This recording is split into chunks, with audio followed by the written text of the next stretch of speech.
आप सभी का दिव्य साधना चैनल में बहुत बहुत स्वागत है। आज हम बात करेंगे हमारे सनातन धर्म के अनुसार हमारे दो महान ग्रंथ हैं। एक श्री रामचरितमानस, दूसरा श्रीमद् भागवत गीता। ये दोनों ग्रंथ हिंदू ग्रंथों में विशेष महत्व रखते हैं। आजकल हम श्रीमद् भागवत गीता के 18 अध्याय जिनके श्लोकों की व्याख्या में सरल और आसान शब्दों में कर रही हूँ।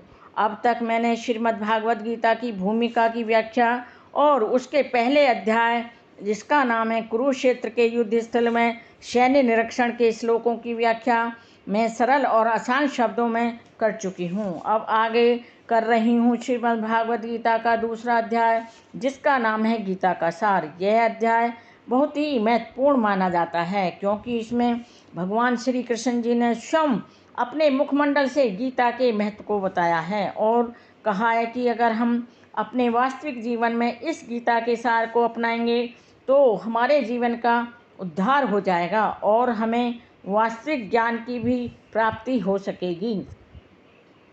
अगर हम इसको ध्यानपूर्वक पढ़ेंगे और इस ज्ञान को अपने वास्तविक जीवन में धारण करेंगे। मेरी आपसे प्रार्थना है आप इस गीता के सार के श्लोकों की व्याख्या जो मैं सरल और आसान शब्दों में कर रही हूँ आप उसका श्रवण अवश्य करना। वीडियो शुरू करने से पहले आप सभी से मेरी प्रार्थना है आप मेरे वीडियो को लाइक शेयर सब्सक्राइब अवश्य करें, बेल आइकन भी प्रेस करें जिससे मेरे सभी नोटिफिकेशन आपको मिलते रहें। और मेरी प्रार्थना है कि आप मेरे वीडियो को अंत तक अवश्य देखें। अब शुरू करते हैं आज का वीडियो जिसका नाम है गीता का सार जो श्रीमद् भागवत गीता का दूसरा अध्याय है। इसके श्लोकों की व्याख्या में सरल और आसान शब्दों में कर रही हूँ। आज का श्लोक है 55वां। श्री भगवान उवाच प्रजहाति यदा कामान् सर्वान् पार्थ मनः गतान् आत्मनः एवं आत्मनः तुष्टः स्थितः प्रज्ञः तदा उच्यते।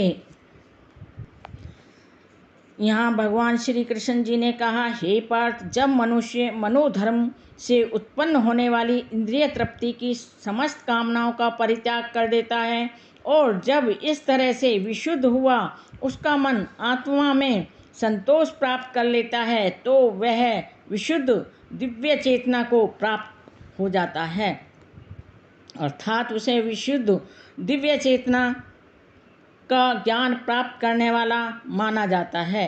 यहाँ कहने का तात्पर्य यह है कि श्रीमद् भागवत गीता में इस बात की पुष्टि हुई है कि जो मनुष्य पूर्णतः कृष्ण भावना भावित या भगवत भक्त होता है उसमें महर्षियों के समस्त सद्गुण पाए जाते हैं, किंतु जो व्यक्ति अध्यात्म में स्थित नहीं होता उसमें एक भी योग्यता नहीं दिखाई देती क्योंकि वह अपने मनोधर्म पर ही आश्रित रहता है। फलतः यहाँ तक कि ठीक ही कहा गया है कि व्यक्ति को मनोधर्म द्वारा कल्पित सारी विषय वासनाओं को त्याग देना चाहिए।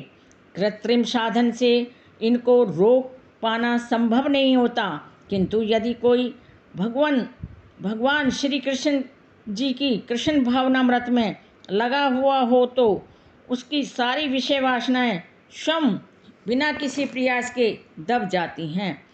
अतः मनुष्य को बिना किसी झिझक के कृष्ण भावनामृत में लगना होगा क्योंकि वह भक्ति उसे दिव्य चेतना प्राप्त करने में सहायक होगी।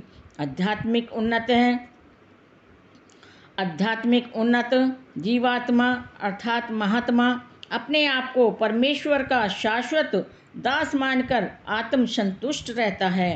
उसे आध्यात्मिक पुरुष के पास भौतिकता से उत्पन्न एक भी विषय वासना उसके पास फटक नहीं सकती।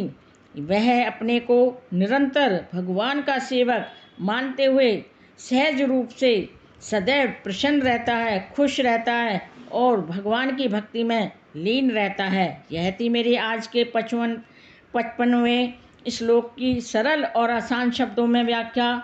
मेरे वीडियो में अंत तक बने रहने के लिए आप सभी का कोटि कोटि धन्यवाद। नमस्कार।